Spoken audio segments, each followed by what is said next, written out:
देखिए, इससे पूर्व हमने अलंकार भाग 1 पढ़ा। अलंकार भाग 1 के अंतर्गत हमने शब्द अलंकार, अर्थ अलंकार, व्याकरण अलंकार और उसके साथ साथ हमने अलंकार क्या, किस तरीके से काव्य की शोभा बढ़ाने वाले कारकों को, धर्मों को अलंकार कहते हैं, अस्थिर धर्म यानी अलंकार के बारे में बहुत विस्तृत हमने अलंकार भाग 1 में समझा।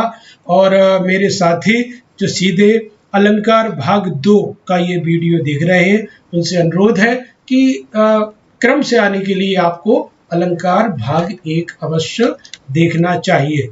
पूर्व के वीडियो के क्रम से हम आगे बढ़ते हैं, जिसमें हमने शब्द अलंकार के अंतर्गत अनुप्रास अलंकार को समझा। अब बारी है यमक अलंकार की। यमक अलंकार क्या? मेरा आपसे आगे बढ़ने से पहले बहुत निवेदन, एक एक शब्द को बड़े ध्यान से सुनिए, समझिए और अपनी निगाह, अपना मतलब एट प्रेजेंट आप वर्तमान में रहिए। आप एक एक शब्द को सुनिए, क्योंकि जो अलंकार है उसमें आप जितना ध्यान से सुनेंगे, समझेंगे, हमेशा हमेशा के लिए आपके मनोमस्तिष्क पर ये स्थायी रूप से, चिरस्थायी रूप से अपना आपको हमेशा स्मृति में रहेगा। यमक अलंकार काव्य में जहां एक ही शब्द बार बार आया, कोई ऐसी काव्य रचना जिसमें एक ही शब्द बार बार आ तो रहा है, लेकिन किंतु हर बार अपना अलग अर्थ लेकर आ रहा है, वहां यमक अलंकार होगा। जैसे माला फेरत जुग गया, ठीक, माला फेरत जुग गया, गया न मन का फेर। देखना यहां पर आप ध्यान देना, मन का, गया न मन का फेर, कर का, मन का, डार के, मन का फेर। आप देख रहे हैं बार बार क्या आया है, मन का। माला फेरत जुग गया, गया न मन का फेर, कर का, मन का, डार के, मन का फेर। यह मन का शब्द बार बार आया है, लेकिन मैं आपके बीच में बताना चाहूंगा, मन का शब्द यहाँ उसके दो अर्थ है। पहले मन का अर्थ है हृदय, यानी, और दूसरा मन का अर्थ है मोती। ये यहाँ पर अलग अलग अर्थों में आया है, ठीक है। इसके बाद है कनक कनक शौगुनी, बहुत उदाहरण दिए हैं। कनक कनक शौगुनी, मादकता अधिकार, या खाए बोराए जग बापाए बोराए। इस उदाहरण में, जैसा कि एक बार फिर मैं आपको बताना चाहूंगा कि एक ही शब्द बार बार आ रहा है, किंतु हर बार एक अलग अर्थ को लेकर आ रहा है। कनक कनक शौगुनी, देखिए आप, कनक शब्द बार बार आ रहा है, कनक कनक शौगुनी, मादकता अधिकार, या खाए बोराए जग बापाए बोराए। इस उदाहरण में पहला कनक जो है उसका अर्थ है सोना, दूसरा कनक का अर्थ है धतूरा। थोड़ी सी आवश्यकता नहीं है, यही एक ऐसी उदाहरण जो आपको इस समय देख रहे हैं, चाहे माला फेरत का हो, चाहे कनक कनक, तो ये आप जब से अलंकार को पढ़ रहे हैं, ये ही उदाहरण है जो आपको प्रचलित रूप से बार बार दिए जाते हैं। आपको इसका भी पता है, लेकिन थोड़ा मैं आपको अगर बताऊं तो पहले कनक का अर्थ सोना, दूसरे कनक का अर्थ धतूरा, यानी कि कनक कनक शौगुनी, मादकता अधिकार। ये दोनों से जीवन में मादकता आती है। कनक, यदि आपके पास सोना या आपके पास धन दौलत ज्यादा हो तो उसका भी एक आपके अंदर आपको एक नशा सा होता है। और दूसरा कनक यानी धतूरा, धतूरे को आप जानते हैं, ये गांजा भांग के क्रम में इसका प्रयोग, यानी धतूरा नशे से जुड़ा पदार्थ है। तो एक सोना, दूसरा धतूरा, पहले कनक का अर्थ सोना, दूसरे का अर्थ धतूरा। ये बार बार अलग अलग अर्थों में आया है, ज्यादा आप बहुत व्याख्या की जरूरत नहीं है, आप समझते हैं। बस बताना इतना था कि ये बदल बदल कर एक ही शब्द बार बार आया है, किंतु उसका अर्थ अलग अलग है। इतना आपके लिए यमक में जानकारी आपकी होना पर्याप्त थी।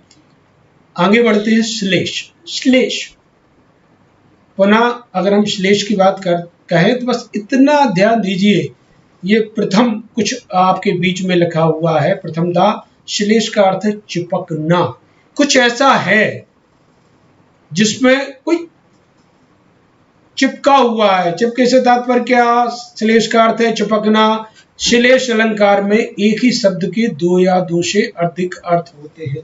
कोई ऐसा शब्द बोला जाए कि जिसमें उसके अर्थ चिपके हुए हैं, कई वो निकल रहे हैं। देखिए, रहमिन पानी राखिए, बिन पानी सब सून, पानी गए न उबरे मोती मानस चून।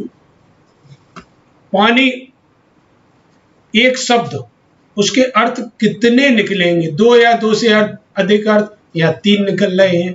पानी पानी सामान्यतः देखो, एक बात और मैं चाहता हूं कि आप व्यवहारिक पढ़ाई को समझें। हम लोग सामान्यतः उसमें कहते हैं वह व्यक्ति बहुत पानीदार है, अरे उसकी तो मान लीजिए किसी के कोई घटनाक्रम के तहत किसी की इज्जत उतर जाती है तो कहते हैं उसके शरीर पर पानी भी नहीं रहा। तो ऐसा ही कुछ पढ़ाई आपके जीवन से अलग नहीं है, पढ़ाई आपकी व्यवहारिक जीवन की बातें ही आपकी पढ़ाई में दी हुई है। यहाँ पर भी रहमन पानी रागी बिन पानी सब सून, पानी गए न उबरे मोती मानस चून।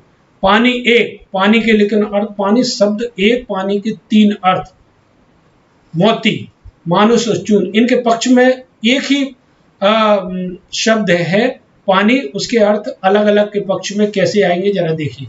मोती के पक्ष में कांति अथवा चमक, मनुष्य के पक्ष में मर्यादा, और चून से तात्पर्य कहा जाए तो आटा, और कहीं कहीं मुझे तो समझाने वाले कोई चूना को भी कहते हैं और आटा को भी कहते हैं। इसी दृष्टि से अगर हम इसको समझे तो रहीम कवि कहते हैं कि पानी रखिए, यानी अगर मनुष्य के पक्ष में कहें तो इज्जत को अपनी संभाल के रखो, मर्यादा को रखो, और अगर मोती के पक्ष में कहें तो मोती की चमक बरकरार बनी रहे। और चून यानी आटे में अगर पानी खत्म हो गया तो फिर वो किसी काम का, मतलब जो आटा भोजन पकाने के लिए, फिर वो उस काम का नहीं रहेगा। पुनः पानी के तीन अर्थ, मोती के पक्ष में कांति अथवा चमक, मनुष्य के पक्ष में मर्यादा, और चून से तात्पर्य आटा के पक्ष में पानी, के आटे के अंदर जो पानी। इसे ऐसे भी समझ सकते हैं मोती और चून जैसे क्रमशः बिना चमक और पानी के मूल्यहीन होते हैं, साथ ही मनुष्य के पक्ष में यह समझ सकते हैं कि लज्जाहीन मनुष्य का कोई आधार नहीं होता। इसलिए रहीम कवि कहते हैं पानी राखिए, इज्जत को राखिए। श्लेष अलंकार के बारे में हमने इतना समझा, थोड़ा सा हम और इसे विस्तार से समझेंगे। श्लेष के बारे में, श्लेष अलंकार के भी दो भेद है, सभंग श्लेष और अभंग श्लेष, इसको भी हम समझेंगे। एक और उदाहरण दिया है जिसे मैं आगे ही बताऊंगा।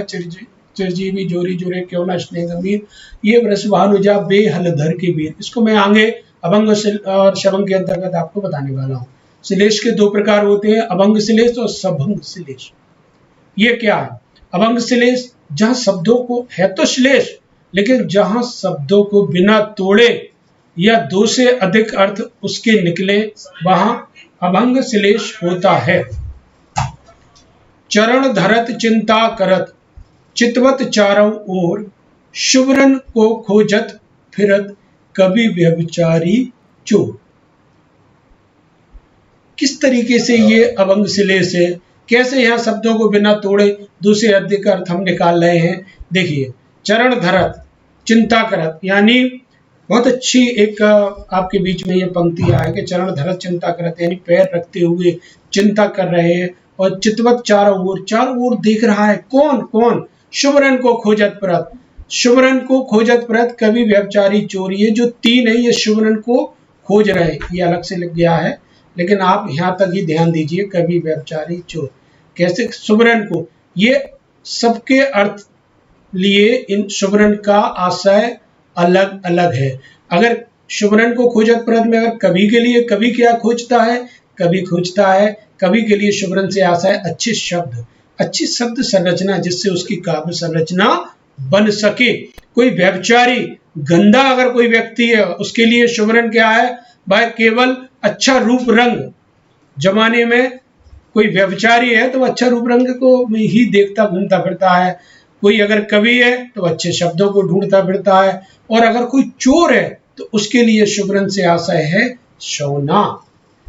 यहाँ देखिए, अभंग यानी भंग नहीं किया, तोड़ा नहीं है। श्लेष जिसका अर्थ है कि जिसमें चिपके हुए दो या दो से अधिक अर्थ निकल रहे हैं और शब्दों को हमने कहीं नहीं तोड़ा है। सीधा आपने शुभ्रन की बात आई तो कवि के लिए अलग शुभ्रन है, व्यभिचारी के लिए अलग है, चोर के लिए अलग शुभ्रन है। ये आपका अभंग श्लेष के अंतर्गत आया। अब आगे हम बारी है सभंग श्लेष की। अभंग श्लेष में तोड़ मोड़ा नहीं गया, लेकिन सभंग श्लेष में जहां शब्द विशेष से श्लेषार्थ निकालने के लिए, यानी कोई आपने ऐसे शब्द लिखे हैं जिनको आपको तोड़ करके, क्योंकि उसमें आपको अलग तरीके से उसके श्लेषार्थ, श्लेष के अंतर्गत जो अर्थ निकालना है उसके निकलने के लिए आपने उसे जोड़ा तोड़ा है, वहां पर सभंग श्लेष होगा। कैसे होगा? चिरजीवी जीवो, चिरजीवो जोरी जुरे, क्यों न स्नेह गंभीर, को घटिए वृषभानुजा, बेहलदर के वीर।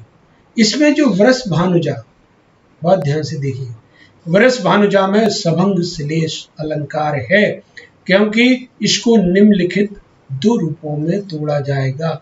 वृषभानुजा यानी इस यहाँ जो वृषभानुजा से आशय है हमारी राधा रानी, हम सबकी आराध्या, ब्रज की पटरानी राधा रानी से आशय है वृषभानुजा। वृषभानु और जा इनको तोड़ दिया, यानी वृषभान की पुत्री अर्थात राधा। इसको फिर तोड़ेंगे, वृषभ धन अनुजा। वृषभ जानते हैं, वृषभ का मतलब होता है बैल, और अनुजा बैल की बहन अर्थात गाय। समझे आप लोग?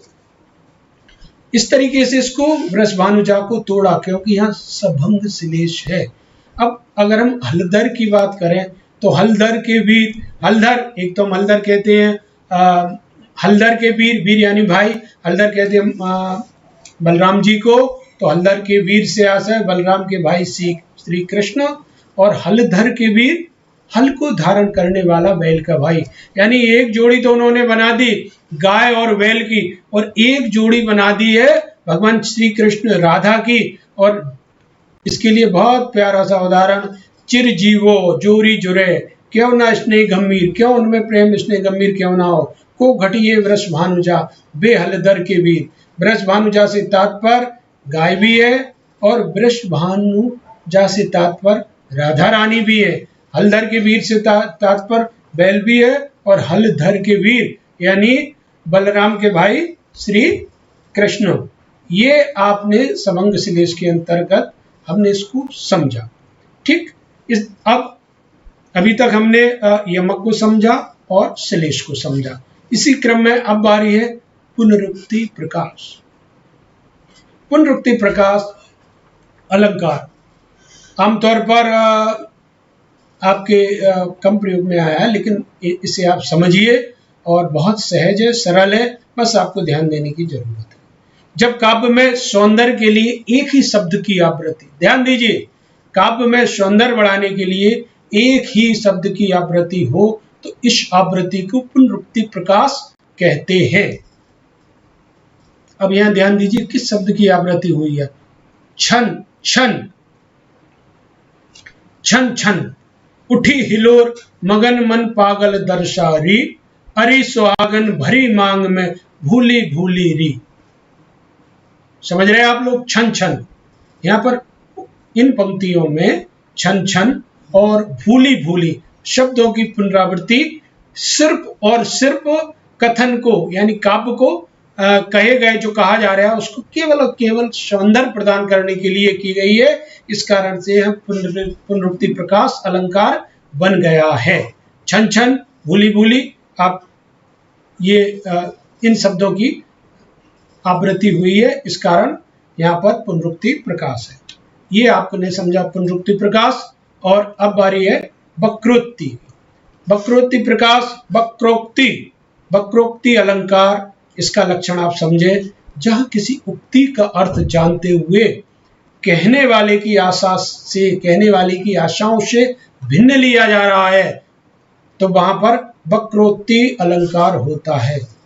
समझिए आप, वक्रोक्ति, कहा कुछ जा रहा है और उसके कहने की आशा से भिन्न उसकी अर्थ लिया जा रहा है। जैसे कौन तुम, पूछा गया, राधा ने पूछा कौन तुम, है घनश्याम हम, कौन तुम, है घनश्याम, घनश्याम हम। कृष्ण ने कहा कि मैं घनश्याम, लेकिन नहीं लिया, राधा ने उस शर्त को नहीं लिया कि कृष्ण है। उन्होंने कहा कौन तुम, है घनश्याम हम, तो वर्षों कित जाए। यहाँ राधा ने घनश्याम का अर्थ जानते हुए भी, क्या है घनश्याम, हम कन्हैया को भी, कन्हैया के हजारों पर्यायवाची हैं, तो यहाँ घनश्याम का अर्थ कृष्ण ही है। लेकिन राधा रानी ने घनश्याम का अर्थ जानते हुए भी श्री कृष्ण न लगाकर क्या लिया है, बादल। उन्होंने कहा अच्छा घनश्याम, तो उसका अर्थ है बादल, अथा कहीं और जाके तो वर्षों कित जाई, तो कहीं और जाके वर्षों। पुनः कौन तुम है घनश्याम हम, तो वर्षों कित जाई। यहाँ राधा ने घनश्याम का अर्थ जानते हुए श्री कृष्ण भगवान न लेकर के बादल लिया है।